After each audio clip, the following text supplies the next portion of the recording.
কত মহব্বত আমার নবী হুসাইনকে করতেন। নবী নামাজের সেজদায় হুসাইন রাদিয়াল্লাহু তাআলা ছোট ঘাড় মুবারকে চড়ে বসছে, চুল মুবারকে ধরে নাচতেছে। নামাজের তাসবিহ একবার, তিনবার, পাঁচবার, সাতবার, নয়বার, 11 বার হুসাইন ঘাট থেকে নামে না। নবীজি ভাবলেন, আল্লাহ যদি প্রশ্ন করে, বন্ধু গো নাতি পাইয়া আমারে ভুলে গেলা, ইচ্ছে করলেন ঘাট থেকে নাতিকে নামাবেন, হাত দিয়ে উপরে উঠাইয়া টান দিয়ে নামাবেন। হাত উঠাইতে চাইলে আমার আল্লাহ ডাকে, জিবরাইল যা রে আমার বন্ধুর কাছে যা।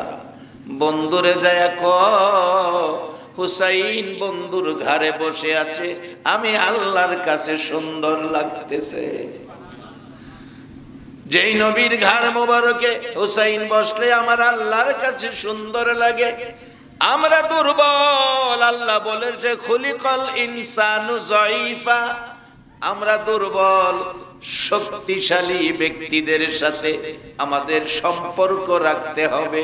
কোন কোন দেশে আছে দুর্বল ছেলেরে শক্তিশালী বংশের মধ্যে বিয়া করায়, আছে না কোন কোন এলাকা? বিয়াটা করাই আর চিন্তা করি না, ডাক দিলে বিয়াই লাঠি দেশ চলে যাইব।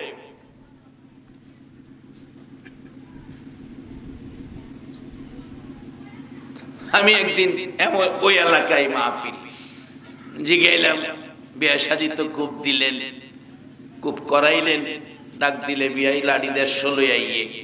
বৈশাখ মাইয়া তুফানে যখন গর্দর ছিঁড়া নেগা, সেই সময় কারে ডাহেন? কই এই সময় তো বিয়াইরে ডাহু, বিয়াইরে তো জান বাসে না। এই সময় কারে ডাহেন? কই এই সময় তো আল্লাহ রে আমিও ডাহি, বিয়াইও ডাহে। তাহলে বোঝা গেল আমরা যাকে শক্তিশালী মনে করি, আসলে হাকিকতে কোরআনের ভাষায় সবই আমরা দুর্বল। খলিকাল ইনসানু যায়ীফা। এবার শক্তিশালী কে, তাদের সাথে আমরা সম্পর্ক করব।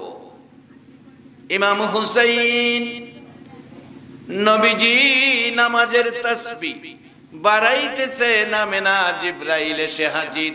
ইয়া রাসূলুল্লাহ, আল্লাহ পাঠাইছে নবীজি গো, ইমাম হুসাইন যতক্ষণ আপনার ঘাড় মোবারকে বসে থাকবে ততক্ষণ পর্যন্ত আপনি সেজদায় পড়ে থাকবেন। আমার আল্লাহর কাছে সুন্দর লাগতেছে। যে হুসাইন নবীজির নামাজরত অবস্থায় ঘাড় মুবারকে বসে থাকলে আমার আল্লাহর কাছে সুন্দর লাগে। আজকে হুসাইনের স্মরণে সুহাদায়ে কারবালার মাহফিলে যারা হুসাইনের মায়ায় বসে আছেন গো, বলুন আমার আল্লাহর কাছে সুন্দর লাগে কিনা? সবাই মহব্বতে বলুন, দরুদ সালাম জানাই, দরুদ সালাম জানাই নবীজির দরবারে। নবী গো আমরা গুনাহগারে, বলুন দরুদ সালাম জানাই, দরুদ সালাম জানাই নবীজির দরবারে। এ নবী গো আমরা গুনাহগারে জানাই, আমরা গুনাহগারে, আমরা গুনাহগারে জানাই, আমরা গুনাহগারে। নবী গো আমরা গুনাহগারে। আল্লাহ পাকের ফেরেশতারা নবীর দুরূদ পড়ে তারায়, আল্লাহ পাকের ফেরেশতারা নবীর দুরূদ পড়ে তারায়।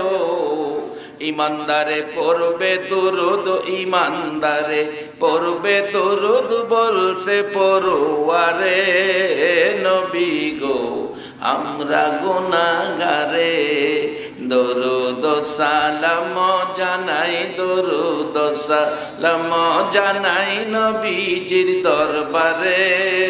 নবী গো আমরা গুনাহগারে, নবীর দরুদ পড়ে যারা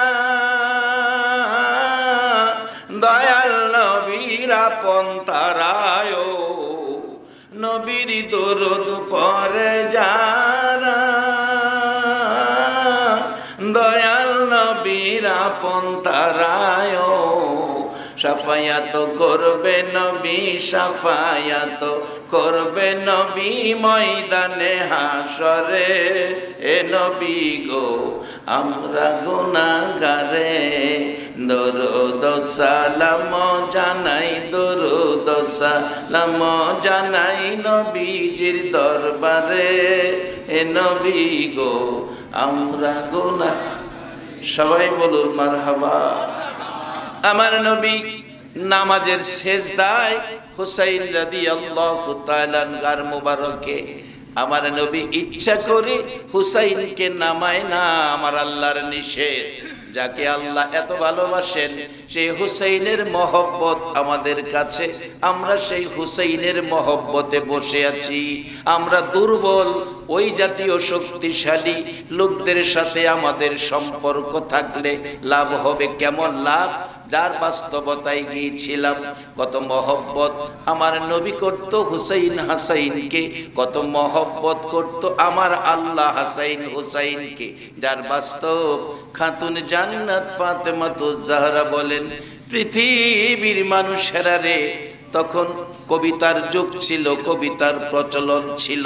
দুই ভাই মিলে হাসাইন হুসাইন দুই ভাই মিলে কবিতা লেখে। মার কাছে গেছে, মা মা গো বলো তো আমরা দুই ভাইয়ের মধ্যে কার কবিতাটা সুন্দর? মা ফাতেমা কবিতা দুইটা হাতে নিয়ে ভাবতেছেন, যদি বলি হাসাইনের কবিতা সুন্দর, হুসাইনের মন কষ্ট হবে, চোখে পানি আসবে। মা হইয়া কিভাবে আমি কষ্ট দিব এই সন্তানকে? হুসাইনের কবিতা যদি বলি সুন্দর, হাসাইনের মনে কষ্ট যাবে। কবিতা দুইটা হাতে নিয়ে গাল বেয়ে মা ফাতেমা চোখের পানি ছাড়ছে, বলছে, দুই সন্তান মাগো, ও মা ফাইসালা দিলা না, চোখের পানি দিলা। রে বাবা, তোমাদের লেখা কবিতা কার কবিতা সুন্দর আমি মা হইয়া ফাইসালা দিতে পারলাম না। চোখের পানি সাল্লা কেন, সাল্লাম কেন তা বলবো না। তোমার বাবার কাছে যাও। হযরত আলী রাদিয়াল্লাহু তাআলা আনহুর কাছে দাঁড়াইলেন, বাবা গো, মা ফাইসালা দেয় না, আপনি বলুন কার কবিতাটা সুন্দর। হযরত আলী কান্দে, রে হাসাইন হুসাইন, নবীর মেয়ে হইয়া জান্নাতি মহিলাদের সর্দারিনী হইয়া, ইমাম হাসাইন হুসাইনের মা হইয়া যে কবিতার ফাইসালা দেয় না, এই ফাইসালা দেওয়ার সাহস আমি আলী রাখি না।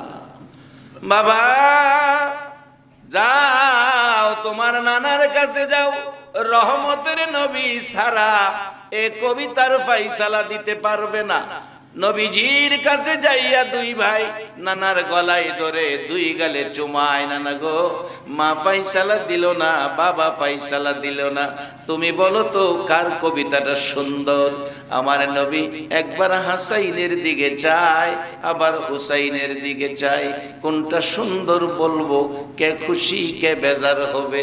অবশেষে আমার নবী এই নিয়ে ভাবতেছিলেন। আমার আল্লাহ বলেন, জিবরাইল, যারে আমার বন্ধু বড় চিন্তার মধ্যে আছে, বন্ধুর কাছে যায়া খবর দে, এ কবিতার ফাইসালা দিব আমি আল্লাহ। আমার আল্লাহ বলেন, জিবরাইল, বন্ধুরে যায়া কও দুইটা কবিতা জমিনের মধ্যে দুই জায়গায় রেখে দেওয়ার জন্য। একটা জান্নাতি আপেল এনে নবীজির হাতে দিলেন। জিবরাইল বললেন, আকাশের দিকে ডিল মারবে। আমার নবী এই আপেলটা যে কবিতার উপর পড়বে সেটাই সুন্দর বলে ঘোষণা হবে। নবীজি উপরের দিকে ডিল মারলেন, নিচের দিকে আসতেছে আপেল। দুই নাতি নানার মুখের দিকে তাকিয়াছে, নানার মুখের দিকে তাকিয়াছে। আমার নবী দুই নাতি বুকে লইয়া ডাকতেন, আল্লাহ, কাকে খুশি কাকে বেজার করব? দুই নাতি আমার অংশ, দুই নাতি আমার অংশ, তারা যদি কষ্ট পায় আমি আমি সইতে পারি না, তাদেরকে যদি কেউ কষ্ট দেয় সে কষ্ট আমি নবীর গায়ে লাগে।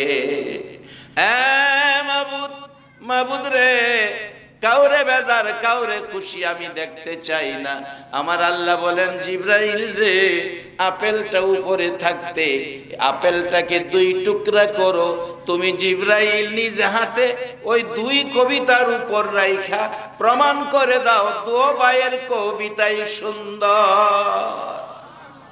প্রমাণ হয়ে গেল, কাউরে বেজার কাউরে খুশি করলো না। এই আদর যদি আমার আল্লাহ 2 ভাইকে করেন, আমার নবী যদি এই আদরের নাতিকে এত মায়া করেন, আমরা সেই আদরের নাতি আমার নবীর কলিজার টুকরা নাতিদের পক্ষে যদি আমরা থাকি, বলুন লাভ হবে না লস হবে? কি লাভ হবে বাস্তবে? আসুন, আহমদ রেফাই ইরাক থেকে এসে, পৃথিবীর কোন দলের আলেম অস্বীকার করার ক্ষমতা নাই। মাসিক মদিনা মহিউদ্দিন খান সাহেব লিখতেন, উনি নাই, মারা গেছেন। মাসিক মদিনার মধ্যে লেখেন, আহমদ রেফাই রওজা পাকের পাশে ঘুরে আর ডাকতেছে, নানা নানা, কত চেষ্টা করলাম দেখা পাইলাম না, তো হুসাইনকে তো তুমি আদর করতা, আমি হুসাইন। হুসাইনের অভিনয় করে আহমদ রেফাই নানা নানা বলে ডাকতে শুরু করলেন। নানা গো, আমি হুসাইন, হুসাইনের জন্য কি তোমার মায়া নাই? মাসিক মদিনা লেখেন, 1,17,000 হাজি চারপাশে দাঁড়িয়ে আছে। এখন তো রওজা পাকের চারপাশে মোটা মোটা রডের ঘেরাও, সোনালী রঙের জালি দেওয়া আছে। তখন খালি খালি ছিল, তখন রডের ঘেরাও ছিল না। চারদিক দাঁড়িয়ে আছে। আহমদ রেফাই কাঁদতেছে আর ডাকতেছে, নানা গো, আমারে কি দিদার দিবা না? আমি হুসাইন, হুসাইনের জন্য কি তোমার মায়া নাই? হুসাইনকে ভুলে গেছো? এইভাবে ডাকতে থাকলে 1,17,000 হাজির সামনে হুসাইনের মায়ায় আমার নবী আর যেন সহ্য করতে পারল না। রওজা পাকের ভিতর থেকে, রওজা পাকের মাঝখান দিয়ে এই পর্যন্ত হাত মোবারক নবী বাহির করে দিয়েছে। আহমদ রেফাই হুসাইনের অভিনয় করে নানা নানা ডাকলে আমার নবী যদি হাত বাহির করে সাক্ষাৎ দেয়, কে গো আজকের মাহফিলের মেহমান কারা আজকে এই মুহররম মাসে হুসাইনের স্মরণে মাহফিলের আয়োজন করেছেন? কে গো আপনারা বসে আছেন? কোন মা আপনাদেরকে পেটে রাখছে? মায়ের পেট ধন্য। আজকের মাহফিলে যারা হুসাইনের মহব্বতে বসে আছেন গো, বলুন একটা দিন আমার নবী ঘুমের ঘরে দেখা দিতে পারবে কিনা? আল্লাহ যেন একটা রাত্রে এই মাহফিলের প্রত্যেকের সাথে ঘুমের ঘরে স্বপ্নের দিদার প্রত্যেকের সাথে হয়ে যায়। সকলে বলুন আমিন। বাবারা, ভাইরা, শুন, এই কারবালার মূল হাকিকত কি? আমি সংক্ষেপে সেই দিকে যাচ্ছি। আমার নবী 63 বছর জিন্দিগি মানুষের ঘরের দুয়ারে দুয়ারে ঘুরতেন আর ডাকতেন, ইয়া আইয়ুহান নাস কুলু লা ইলাহা ইল্লাল্লাহ তুফলিহুন। হে মানুষ, তোমরা বলো আল্লাহ ছাড়া কোনো মাবুদ নাই, তাহলে তোমরা জান্নাতি। আমরা যারা এই কালিমা পড়ছি আমরা সব জান্নাতি। বিশ্বাস মনে হইছে না? যদি বিশ্বাস হইতো তাইলে অন্তত পক্ষে সুবহানাল্লাহটা কইতেন। কইবেন হুজুর সুবহানাল্লাহ কত কমু? আগের মৌলবীরা খালি সুবহানাল্লাহ কইছে, খালি জোরে কন, চিল্লাইয়া কন, তার কত কমু? আমিও তো এটা বুঝি, কারণ শ্রোতা তো বদলিছে না, বক্তা গেলাম বদলাইছে। এই কত কইবেন? বেশি আর কইতাম না, কম কয় ওই সেরে যাক। মাঝে মাঝে সুবহানাল্লাহ কইলে লাভ হবে, লাভ, অনেক লাভ হবে। সুবহানাল্লাহ কেমন লাভ? এক আল্লাহর ওলি কবরস্থানের পাশে হাইটা যেতেছে, দেখে কবরস্থানের ভিতরে একটা কবরের ভিতরে কোরআন তেলাওয়াতের আওয়াজ শোনা যায়। উনি আগায় গেলেন, পাশে গিয়ে দেখে কবরের ভিতরে কোরআন তেলাওয়াত। আল্লাহর ওলি বললেন, ভাই আপনি কে? কবরে কোরআন শরীফ পড়তেছেন? আমি একজন আল্লাহওয়ালা মানুষ, আল্লাহর ওলি মানুষ। আমি কবরে কোনো কাম কাজ নাই তো কি করব, এই কোরআন শরীফ পড়তেছি। কত খতম কোরআন শরীফ কবরে থেকে পড়ছেন? কবরবাসী বলতেছে ৭০,০০০ খতম কোরআন শরীফ পড়ছে। যেমন আপনারা বলে ফেলছেন সুবহানাল্লাহ, আমারও তো বলতে হইছে না, বলেন সুবহানাল্লাহ, এমনি বলে ফেলছেন। ৭০,০০০ খতম। এই জীবিত অলি, দুনিয়ার বাসী অলি বলছেন সুবহানাল্লাহ। এই বলে উনি চলে যাইতেছেন, কবরবাসী ডাকতেছে, ভাই ভাই দাঁড়ান দাঁড়ান দাঁড়ান দাঁড়ান। কি ভাই, আমার ৭০,০০০ কোরআন খতমের নেকি আপনি লয়ে যান, আপনার সুবহানাল্লাহর নেকিটা আমারে দিয়া যান। কবরে গিয়া ৭০,০০০ খতম পড়লে যেই নেকি না হয়, দুনিয়ার হায়াতে কাজ কামের যাই ঝামেলার ভিতর থেকে একবার যদি সুবহানাল্লাহ বলেন, কবরে যায়া ৭০,০০০ খতমের চাইতে হায়াতে জিন্দেগিতে একবার সুবহানাল্লাহ এর চেয়ে বেশি নেকি। এই নেকিগুলি আমরা যেন কামাইতে পারি, এজন্যই নবী ৬৩ বছর জিন্দেগি কষ্ট করে আমরা এই রাস্তা দিয়ে গেছে। সেই রাস্তাটার নাম সিরাতাল মুস্তাকিম, একবারে শান্তির পথ, সরল সহজ সোজা, ঝামেলা নাই, আঁকাবাঁকা নাই, আইলেন নাই, বাঙ্গা নাই। আল্লাহর কসম, জান্নাতে যাবেন, একটা ট্রাফিক সিগন্যালও পাইবেন না, সোজা জান্নাতে যাবেন। কেমনে যাইবেন আইতাছি সামনে, চেষ্টা করুন কম সময়ে বোঝানোর জন্য, আল্লাহ যদি আমাদের তৌফিক দেয়। কারণ বুঝতে হবে, বসতে হবে। কেন? আমরা যে দুর্বল, আর একটা গাছ দুর্বল বেঁকে গেছে গা, একটা সত্য কথা কইবেন, এই গাছটারে শক্ত করবার লাগিয়া এটারে কি করুন লাগবো? লগে একটা খুঁড়া দেউন লাগবো। আল্লাহ আমরা দুর্বল কইরা বানায়া লগে খুঁড়া দিয়া দিছে নবী রাসূল, এরপরে লগে খুঁড়া দিয়া দিছে কোরআন সুন্নাহ। মালদ্বীপ গেছি, ওয়াজ করতাম মালদ্বীপ। মালদ্বীপ থেকে এসেন এমন মানুষ আছেন কেউ? আজ একটু রাত বেশি হইতারে অজ্ঞা। মালদ্বীপ, মালদ্বীপ রাষ্ট্রটার নাম মালদ্বীপ ছিল না। মালদ্বীপ কিভাবে হলো? মালদ্বীপ কিভাবে হলো? মালদ্বীপের ইতিহাস। ছোট্ট শহর, পুরা মালদ্বীপ রাজধানী শহরটা ৪৫ মিনিটে আডুনজা। এবার বুঝেন কত বড় শহর। চারদিকে শুধু সাগর আর সাগর। ঢেউয়ের আওয়াজে আমার ৪ দিন আসলাম, প্রেসারই কমে না। যখন বিমানে উঠছি, রাত একটাই বিমান ছাড়ছে, এরপরে গিয়া প্রেসার কমা শুরু হয়েছে। মালদ্বীপ একটা বাণিজ্যিক জাহাজ যাইতেছিল, অ্যাক্সিডেন্টে জাহাজটা ডুবে গেছে, সবগুলি মানুষ মারা গেছে। একটা হাফেজে কোরআন বাচ্চা ছেলে মাত্র, সেই বাইসা গেছে, সাতরাইয়া কিনারে গিয়া উঠছে গিয়া এই যে এই গ্রামের মধ্যে, এই দেশটার মধ্যে যেটা মালদ্বীপ। ওই হাফেজের নাম ছিল হাফেজ আবুল মাল। হাফেজ আবুল মাল এই হাফেজের নাম ছিল। সেই অচেনা জায়গা, গাছতলায় বৈশা কোরআন শরীফ পড়ে। এক বেচারা বললেন, বাবা তুমি এখানে কোন দেশে, কি আসো বিষয়? বললো এই ঘটনা, অ্যাক্সিডেন্টে আমি এখানে। তো বাবা আমার বাড়িতে থাকো, বাড়িতে থাকে খা। ওই দেশের প্রচলন ছিল, মালদ্বীপে দেও দানবে আক্রমণ করত, সাগরের মাঝখানে তো এই একটা সাগরে ঘর বানাইছে, এক মায়ের একটা কুমারী মেয়ে, সুন্দরী মেয়ে সাজায়া এই ঘরটার মধ্যে দিয়াই তো বছরে একবার দেও দানবরা অত্যাচার করে মেয়েটারে মাইরা ফেলতো। এই সকালবেলা গিয়া লাশ টানতো, প্রত্যেক বছর একটা করে মেয়ে এভাবে মারা যাইত। হাফেজ আবুল মাল যে ঘরে থাকতো, এই ঘরের মেয়ের সিরিয়াল হইল আজকা দিতে হবে। মেয়েটা কাঁদতেছে, বাবা কাঁদতেছে, মা কাঁদতেছে। এমন সময় হাফেজ আবুল মাল বললেন, চাচা আপনারা কাঁদতেছেন কেন? বাবারে কাঁদতেছি, আমার মেয়েটা এই অবস্থা, আজকে মারা যাবে। তাই নাকি? কহ তাইলে চাচা মনে কিছু না নিলে একটা কাজ করবেন। কি? ওই ঘরের মধ্যে আপনার মেয়েরে না দিয়ে আমার একটু দিয়ে আসেন। বাবা তুমি মেহমান, তোমাকে হাতে ধরে আমি মারতে পারি না, তুমি মেহমান। চাচা আমি যদি মেহমানও হই, আমার ভিতরে এমন শক্তিশালী কোরআন রয়ে গেছে, আমি ছোট হলেও এই কোরআনের ধাক্কা কেউ ফিরাইতে পারবে না।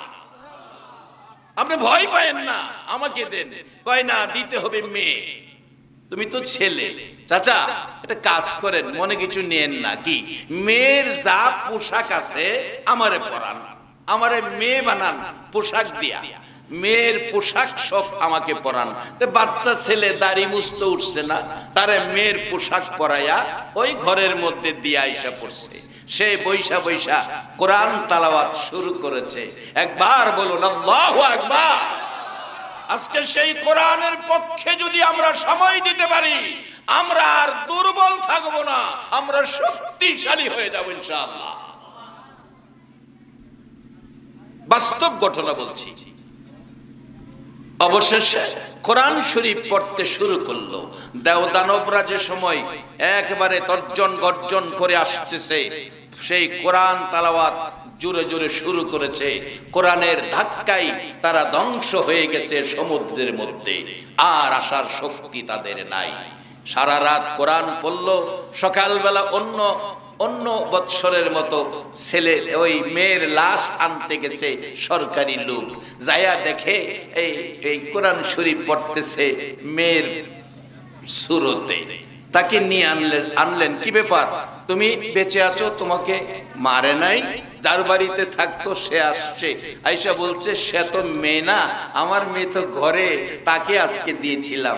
বলল তুমি? হ্যাঁ আমি মেহমান, আমি একজন কোরআনে হাফেজ, একটি বাণিজ্যিক জাহাজ অ্যাক্সিডেন্ট হয়েছিল, আমি বেঁচে গেছি, সব মারা গেছে। আমি সেই হাফেজ, সেই ঘরে ছিলাম, আমার সাথে কোরআন ছিল। কোরআনের ধাক্কায় সেই দেবদানব যা ছিল আজকে এই সমুদ্রে ধ্বংস হয়ে গেছে। আমি টিকে আছি কোরআনের, আমার সাথে ছিল আল্লাহর কোরআন।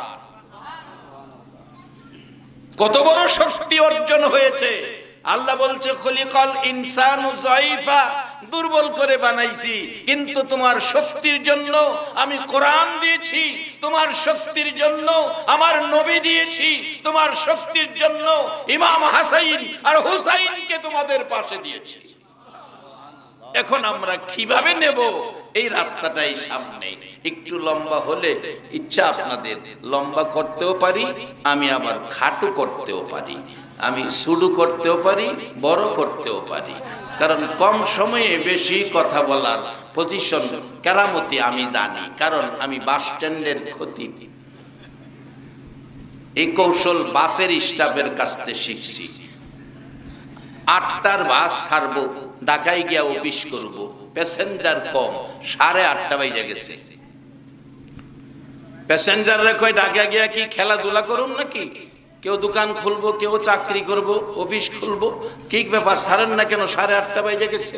ড্রাইভার সান্ত্বনা দেয়, প্যাসেঞ্জার সাহেবরা চিল্লাচিল্লি করেন না, চিন্তা করেন না, আমি আধা ঘন্টা লেট হয়েছে তো টাইনে যামুগা, চিন্তা করেন না। তা আমি আবার টাইনেও যাইতারি, লোকালও যাইতারি, চিন্তা করেন না। যদি আপনাদের কষ্ট হয় টাইনে যামুগা, আর যদি মনে করেন যে আজকের রাত্রটা, এই রাত্রেই ইমাম হুসাইনের 72 জনের কাফেলা কারবালার মাঠে সারা রাত কানতে কানতে কারবালার জমিন বিচ্ছিল, সেই রাত্রটা আমরা দেব নবীর আওলাদের মহব্বতে। নবীর ভালোবাসা পেয়ে যাবেন কিভাবে, আসতেছি সামনে। তাই একটু যদি লম্বাও হয় সময়টা দিতে আপনারা রাজি আছেন? কারণ এইরকম আর কয়টা রাত্র আমরা এই দেশে থাকবো, এই গ্যারান্টি দেওয়ার ক্ষমতা কারো আছে? আল্লাহ বলেন গ্যারান্টি তুমি কি দিয়া দিবা? আমাল হায়াতুদ দুনিয়া ইল্লা মাতাউল গুরুর। তোমারে যে বানাইছি আমি, খবর জানো, পাও থেকে মাথা পর্যন্ত এই মাটির পিঞ্জরাটার মধ্যে হায়াত নামের একটা পাখি দিয়া তোমারে দুনিয়া ছাইরা দিছি। এটার গ্যারান্টি নাই, ওয়ারেন্টি নাই, স্টিকারও নাই। কোন কোম্পানি বানায়া সেইরা, এটার যদি দুর্বল কোম্পানি হয় স্টিকার লাগাইয়া দেয়, নানান রঙের স্টিকার। আবার কোন কোম্পানি ওয়ারেন্টি দেয়, আবার বালা কোম্পানি হইলে গ্যারান্টি দেয়। আল্লাহ কয় আমি যে তোমরারে বানাইছি খলিকাল ইনসানু যায়ফা, তোমরা দুর্বল, গ্যারান্টি নাই, ওয়ারেন্টিও নাই, স্টিকারও নাই। কার ইয়ার হইছো বইবা, বোয়াতে উড়ার ক্ষমতা হইতা না শেষ। এরকম ঘটনা ঘটে নাই?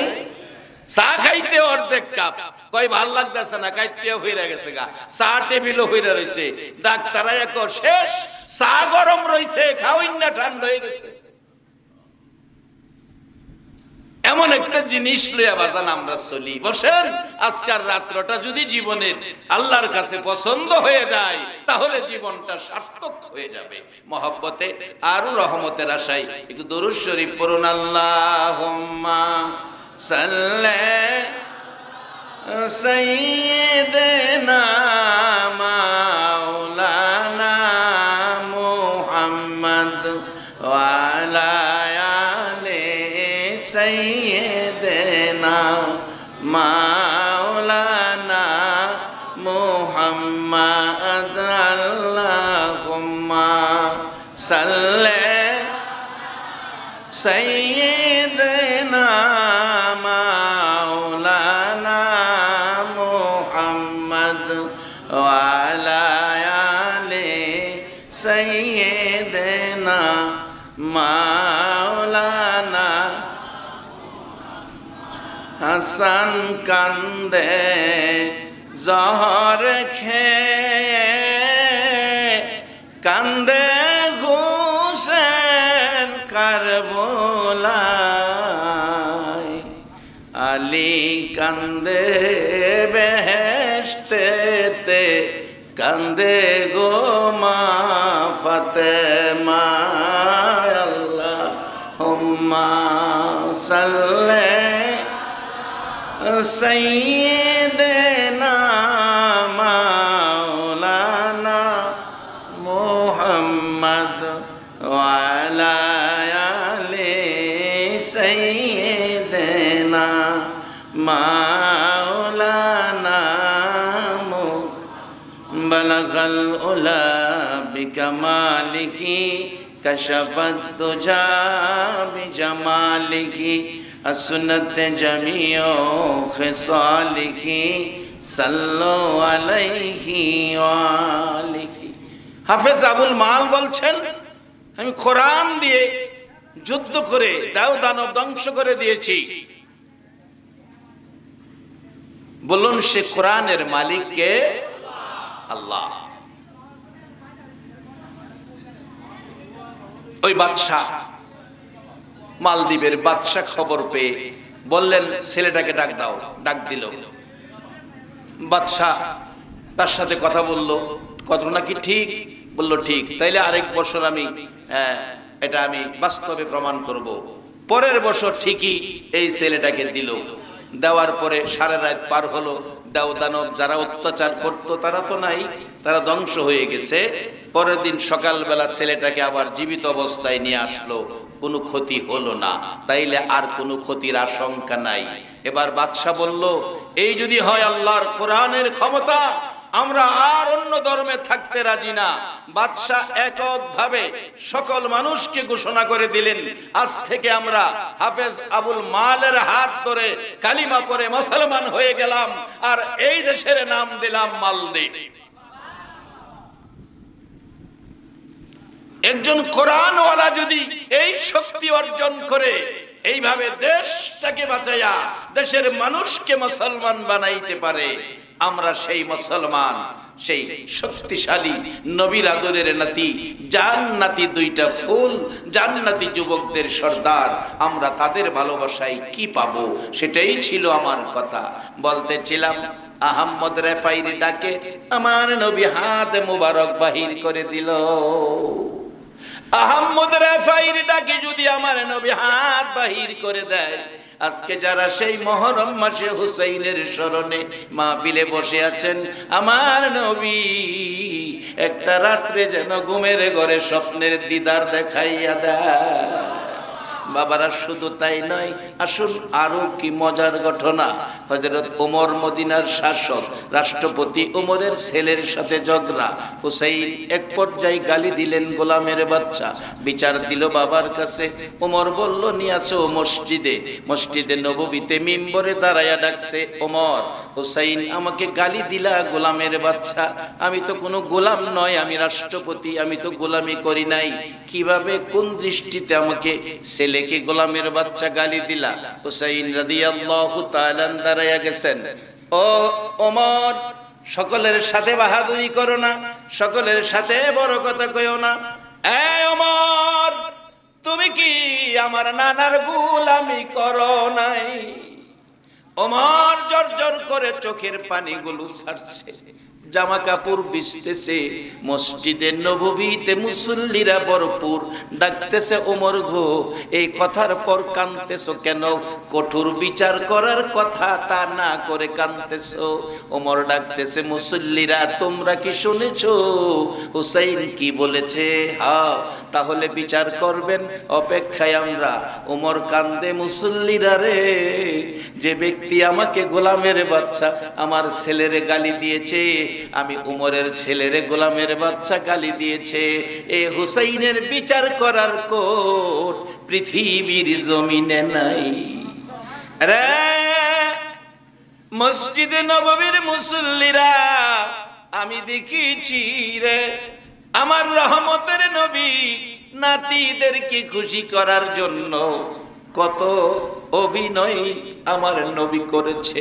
ঘোড়ার অভিনয় করে নাতিদয় পিঠে বসাইয়া আমার নবী নাতি লইয়া খেলাধুলা করেছে রে। ও মসজিদে নববীর মুসল্লিরা, এ হুসাইনের বিচারের ক্ষমতা আমার নাই। উমরের ছেলে বলছে, বাবাজি আপনি তো বাঘের বিচার করতে পারেন, হুসাইনের বিচার কি পারবেন না? উমর কান্দে না, যে হুসাইন নবীর গার মোবারকে বসে থাকে, আমার আল্লাহ নামতে দেয় না, সেই হুসাইনের বিচার উমর করতে পারে না। ওমর, তুমি যে বলেছো গোলামের বাচ্চা, এই কথাটা কি কাগজে লিখে দিতে পারবা? পারবো, লিখে দিলেন। নানার গোলামি করেছে বিদায় গালি দিয়েছি গোলামের বাচ্চা। কাগজটুকু উমরের হাতে পৌঁছলে উমর কাগজটা নিয়ে কান্দে রে, গাল বাসাইয়া। মসজিদে নববীর মুসল্লিরা গো, এই কাগজ দেখো, নবীর আদরের নাতি আমার সার্টিফিকেট দিয়েছে। আমি জানি না আজকের মাহফিলের আয়োজক কারা গো, কার পয়সায় এই মুহররমের 9 তারিখ দিবাগত 10 তারিখ রাত্রটার মধ্যে কারা এই মাহফিলের আয়োজন করেছে, কারা মাহফিলে বসে আছে, কারা এ ভাগ্যবান ব্যক্তি হয়ে গেছে। ওমর বলেছিল, হুসাইন আমাকে সার্টিফিকেট দিয়েছে। জানি না আজকে রাত্রে এই মাহফিলে হুসাইন ইরাকের জমিন থেকে কারে জানি সার্টিফিকেট দিয়া দেয়। মসজিদে নববীর মুসল্লিরা, ইমাম হুসাইন আমাকে সার্টিফিকেট দিয়েছে, নবীর নাতি আমাকে সার্টিফিকেট দিয়েছে। আমি বলে রহমতের নবীর গোলামি করেছি। অনুরোধ করি রে, যেদিন আমি উমরের মৃত্যু হবে, আমাকে যেদিন গোসল দিয়ে কাফন পরাবি, কাফনের ভিতরে এই কাগজটা আমার হাতের মধ্যে দিয়ে দিও।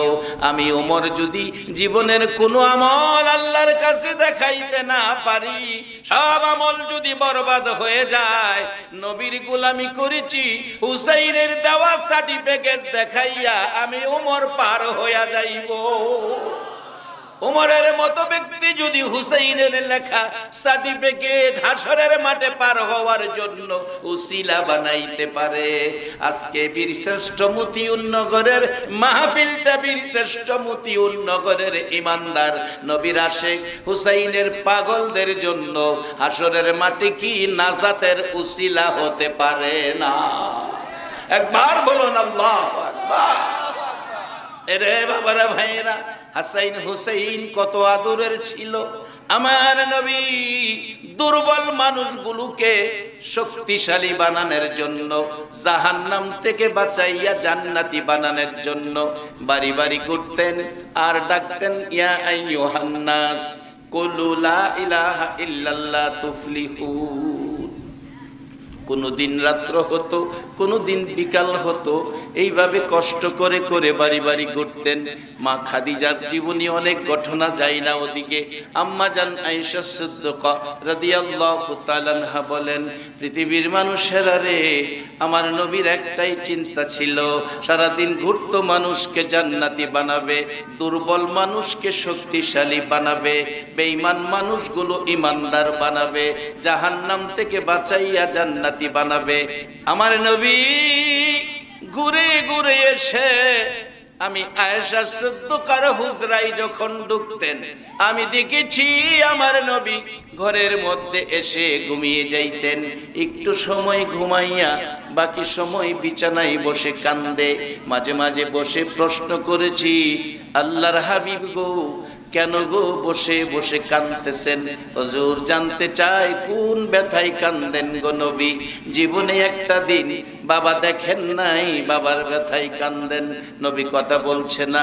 হুজুর 6 বছর বয়সে মা হারাইলেন গো, মা হারাইলেন। ও মা, মা জীবনে কত কষ্ট করে সন্তান লইয়া। একটা মা 10টা মাস 10টা দিন সন্তান পেটে রাখে। যখন প্রসব ব্যথা শুরু হয়, প্রসব ব্যথার যন্ত্রণায় মায়ের এক সাগর পানি বাহির হয়, এক সাগর পানি চোখ থেকে জর্জর করে বাহির হয়। 3 দিন পর্যন্ত ব্যথায় মার এক সাগর পানি চোখ থেকে পড়তে থাকে। এক সাগর পানির বিনিময় মা যখন সন্তান কোলে পায়, 2টা গালে চুমো দিয়ে মা সব ব্যথা ভুইলা যায়।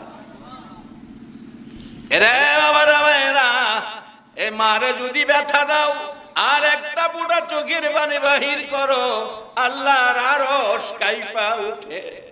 আমার আল্লাহ বলেন, আরে আমার বান্দা, তোর মা তোর প্রসব ব্যথার যন্ত্রণায় কত কান্না কাঁদছিল।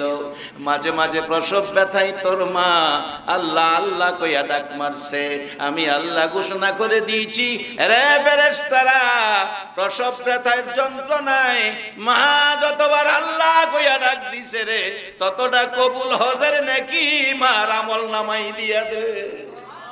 এত কষ্ট ব্যথা দুঃখ সহ্য করে সন্তানের মা হয়েছে। না খাইয়া না ঘুমাইয়া বাবা সন্তানের ঘুম পাড়াইছে।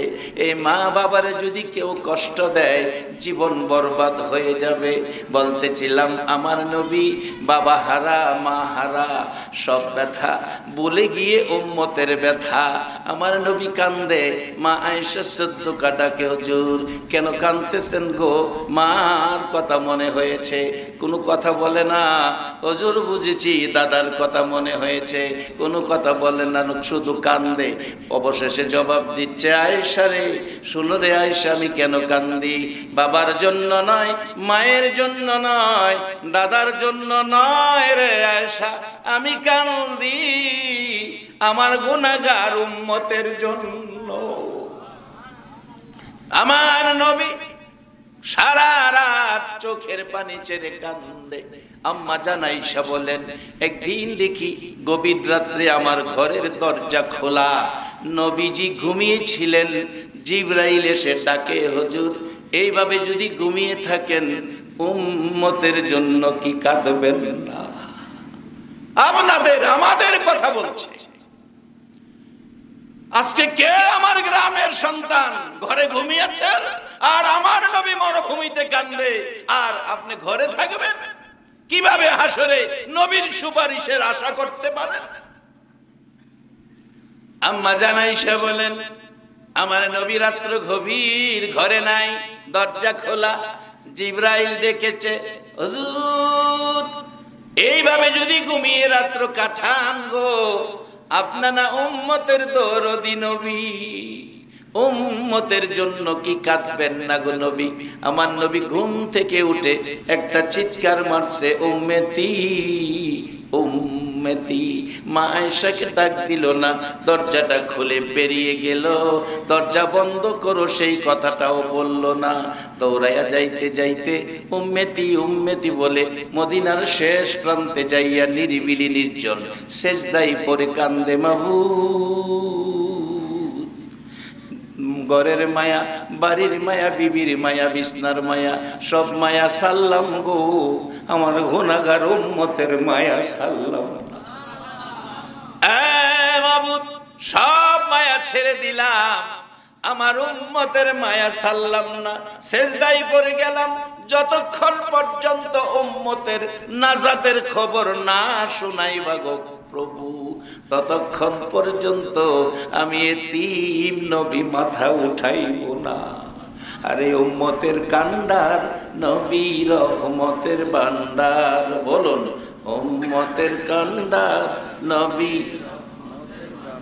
নবী বিনে রোজ হাসরে কে করিবে পার, নবী বিনে রোজ হাসরে কে করিবে পার।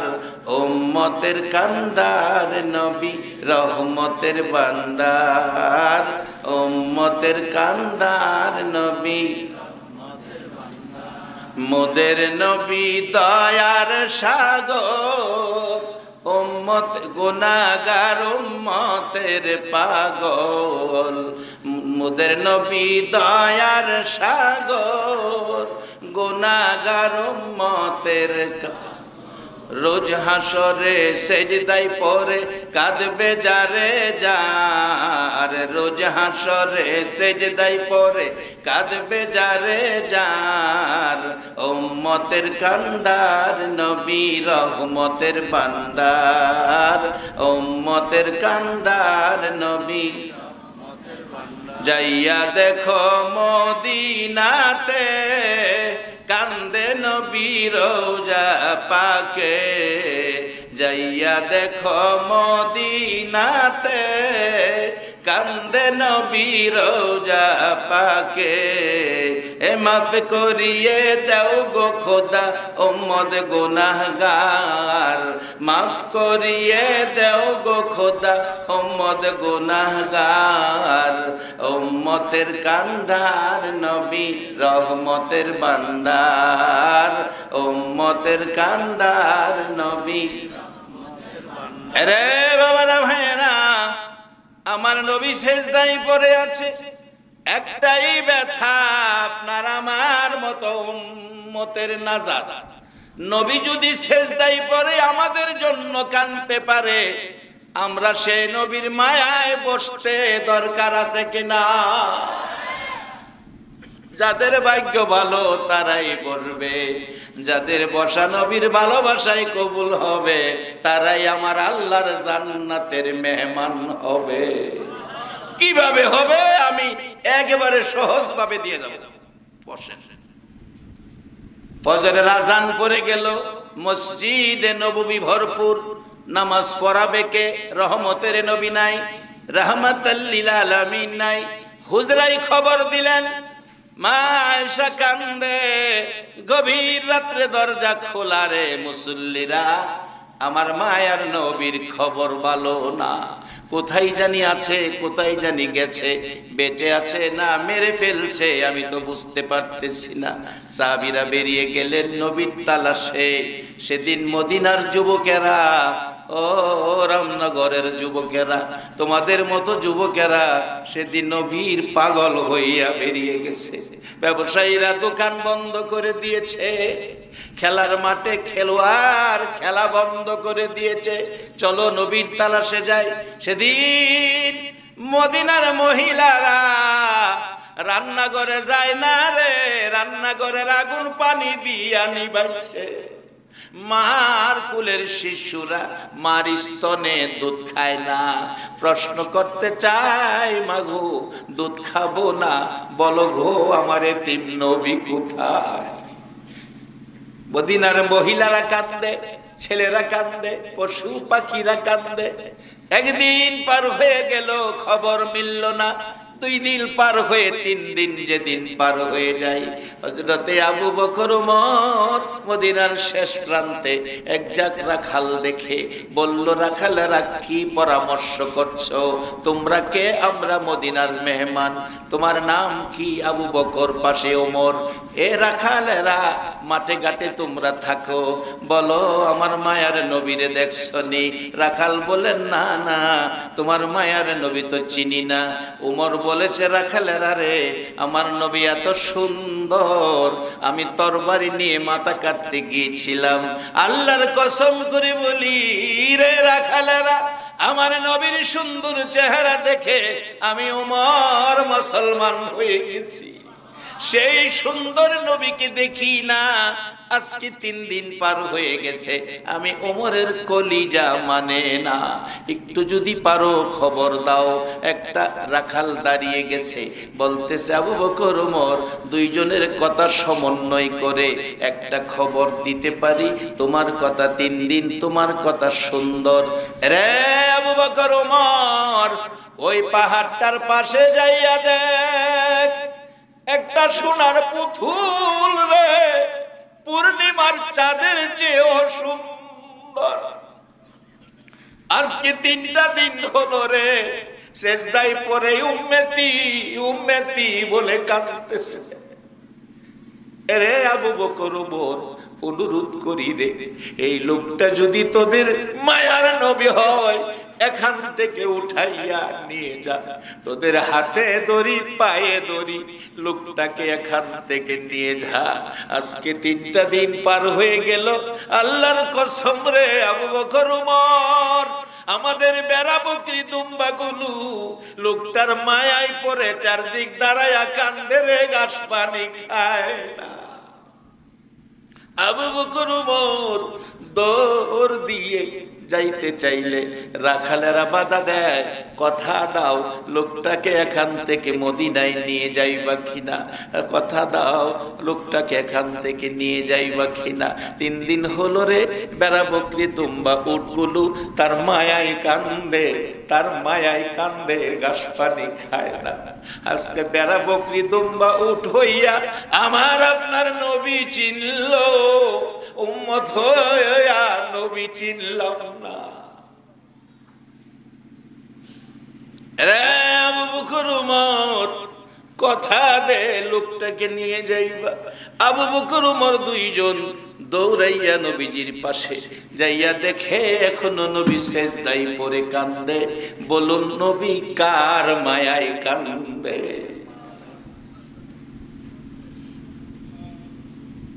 আজান কষ্ট হইতাছে, আর আধা ঘন্টা সময় গেলে চলবো।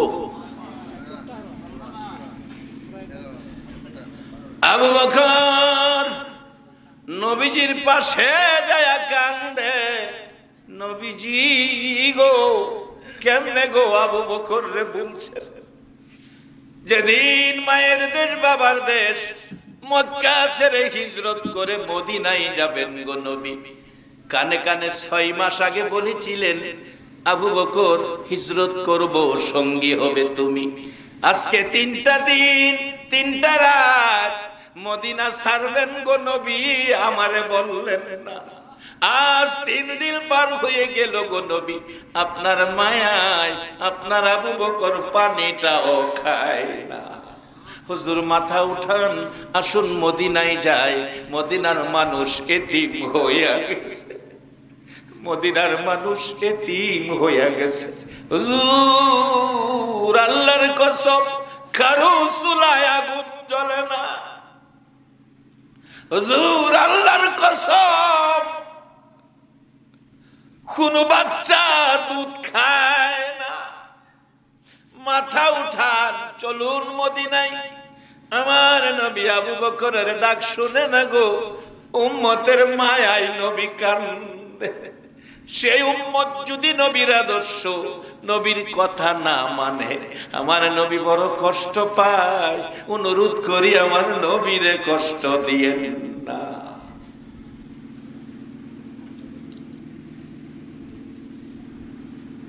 বাবারে ভাইয়েরা, আবু বকর যতই কথা বলছে নবী মাথা উঠায় না। আবু বকর বলেন, ইয়া রাসূলুল্লাহ, বুঝেছি উম্মতের ব্যথা বলতে পারেন না। হুজুর, আমি আবু বকর কথা দিলাম গো নবী, এই জীবনে যা নেকি কামাইছি আর আপনারে কানতে দিব না। আপনার উম্মতের নাজাতের জন্য আমি আবু বকরের সব নেকি দান করে দিলাম। বলবেন হুজুর, আবু বকরের নেকি, একজনের নেকি দিয়া সারা উম্মতের কি উপকার হবে? বাস্তবে আসেন মা আয়েশা সিদ্দিকার জীবনী। বাজান, কষ্ট হইতেছে আপনাদের? একটু লম্বা হয়ে যাইতেছে কাছে না? বেশি হয়েছে না? 11টা বইছি, 12টা এনে বাজছে। বেশি বেশি হয়েছে না তো? 1 ঘন্টা নইছে। আমি মনে করছি 2 ঘন্টা গেছে।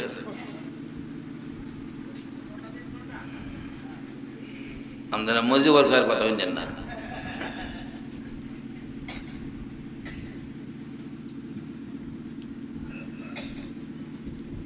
আমার নবী কান্দে।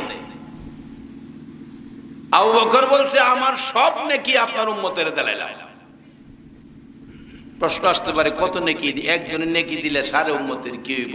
এবার নেকি কত হইব? আসুন বাস্তবে। আম্মা জান আয়েশা সিদ্দিকার জীবনীর মধ্যে আসছে, আম্মা জান আয়েশা সিদ্দিকা একদিন রাত্রের বেলা, চান্নি রাত, স্বামী স্ত্রী দুইজনে আডে। স্বামী স্ত্রী দুইজনে হাঁটে। আটবেন রাত্রে, স্ত্রী লইয়া রাত্রে আটবেন, এটা রাসূলের সুন্নত। অন্ত আমরা রাইতে নিরিবিলি জায়গাতে আডি না, বালা কইরা সাজাইয়া করে মেঘনার ফুলের তলে লইয়া যাই। দেশের মানুষ দেখে কইতাছি, অন্য হনে গেলে তা কইতাম না।